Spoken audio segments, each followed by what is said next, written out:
Saat ini masih banyak orang yang belum memiliki kesadaran atau mengetahui pentingnya informasi bahaya membuang minyak bekas atau sisa menggoreng makanan yang dikenal dengan minyak jelantah, yang saat ini masih diperlakukan secara sembarangan di tengah-tengah masyarakat.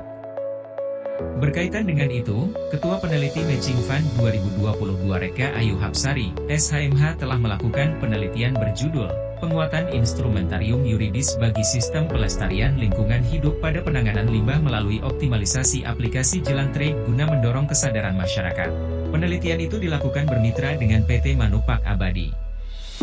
Langkah-langkah capaian serta keluaran hasil penelitiannya disosialisasikan kepada masyarakat sebagai upaya dalam memberikan informasi kepada masyarakat dan menekankan kerusakan lingkungan yang disebabkan oleh minyak jelantah. Tujuan dari kegiatan ini adalah bentuk dari pengabdian kepada masyarakat sebagai bagian dari Tridharma Perguruan Tinggi, sekaligus dalam rangkaian riset dari program Matching Fund, Direktorat Jenderal Pendidikan Tinggi Riset dan Teknologi Kemendikbudristek Republik Indonesia oleh para peneliti Universitas Bandar Lampung yang berkolaborasi dengan dunia industri. Jelas Reka Ayu Hapsari di sela-sela seminar kajian kebijakan dalam meningkatkan kesadaran masyarakat pada penanganan minyak jelantah berbasis Sustainable Development Goal di kampus Universitas Bandar Lampung pada Jumat 7 Oktober 2022, seperti diberitakan dalam beberapa portal berita online, antara lain, translampung.id, sinarlampung.co dan tintainformasi.com. Lebih lanjut, Reka Hapsari yang juga sebagai Ketua Program Studi Ilmu Hukum Fakultas Hukum Universitas Bandar Lampung menjelaskan bahwa rangkaian kegiatan seminar hari ini menindaklanjuti sosialisasi sebelumnya kepada masyarakat yang bertemakan urgensi dampak limbah minyak jelantah bagi masyarakat Desa Bumisari Kecamatan Natar Kabupaten Lampung Selatan, yang telah dilaksanakan pada tanggal 23 Agustus 2022 bertempat di Balai Desa Bumisari Kecamatan Natar Kabupaten Lampung Selatan dan seminar nasional dengan tema pengelolaan limbah dan pelestarian lingkungan hidup di Auditorium Pasca Sarjana Universitas Bandar Lampung tanggal 22 September 2022. Sosialisasi bersama stakeholder sudah dilakukan pada 23 Agustus 2022 dan 22 September 2022 yang lalu, tetapi dalam rangka terus membangun kesadaran masyarakat berkaitan dengan penanganan minyak jelantah ini perlu dilakukan terus-menerus dan kegiatan hari ini merupakan satu rangkaian dengan kegiatan sebelumnya, jelas alumni Magister Fakultas Hukum Universitas Gadjah Mada ini. Disinggung betapa bahaya minyak jelantah ini jika tidak diperlakukan dengan baik, Reka menjelaskan bahwa umumnya oleh masyarakat pengguna minyak goreng, minyak jelantah biasanya dibuang ke saluran dekat rumah, tempat sampah atau ke tanah, padahal minyak yang terserap ke dalam tanah dapat menggumpal dan menutup pori-pori tanah sehingga tekstur tanah akan menjadi lebih keras. Kaitan dampak yang terjadi dengan minyak jelantah saat dibuang langsung ke saluran air. Minyak jelantah sangat merugikan dan berdampak pada pencemaran lingkungan.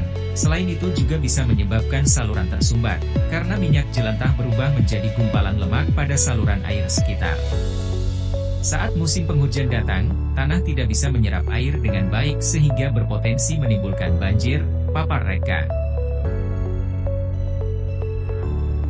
Lebih lanjut Reka menjelaskan, hal serupa terjadi ketika limbah minyak jelantah dibuang ke saluran air, kemudian mengalir ke sungai dan ke laut. Tempat pembuangan minyak jelantah juga mempengaruhi aktivitas manusia atau ekosistem pada makhluk laut. Limbah minyak jelantah ini termasuk limbah zat berbahaya dan beracun atau B3, sehingga penting bagi masyarakat untuk diinformasikan apa bahaya limbah minyak jelantah bagi lingkungan. Bisa dibayangkan ketika air bersih terkontaminasi 1 liter minyak jelantah, maka bisa mencemari 1 juta liter air. Ini sangat berbahaya, tambah Reka. Meski begitu, kata dia, perilaku lalai masyarakat dalam memperlakukan minyak jelantah pasca guna akan membahayakan kelangsungan hidup ekosistem lingkungan dan kehidupan masyarakat.